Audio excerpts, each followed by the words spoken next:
আচ্ছা, প্রতিদিন আপনি কি ফেসবুক স্ক্রল করতে করতে এমন কিছু পরিচিত মানুষকে লক্ষ্য করেন যাদের হাসি মুখের ছবি দেখে আপনার মনে হয় তারা জীবনে আপনার থেকে কতই না সুখী?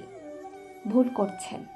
আসলে তারা তাদের হাসি মুখটির আড়ালে দুঃখটাকে চেপে রাখতে চান।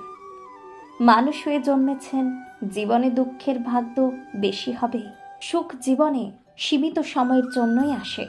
যেটুকু দুঃখ তা আমাদের কর্মফল। এই আপনার মনে হচ্ছে শুধু আপনার জীবনে আছে দুঃখ, বাকিরা সকলে খুব সুখী। না বন্ধু, কেউ সুখী নয়। আসলে সকলের জীবনে দুঃখ এক এক রকমের হয়।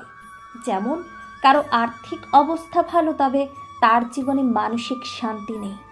আবার কারো মানসিক শান্তি আছে, তো অর্থ কষ্টে ভুগতে হচ্ছে।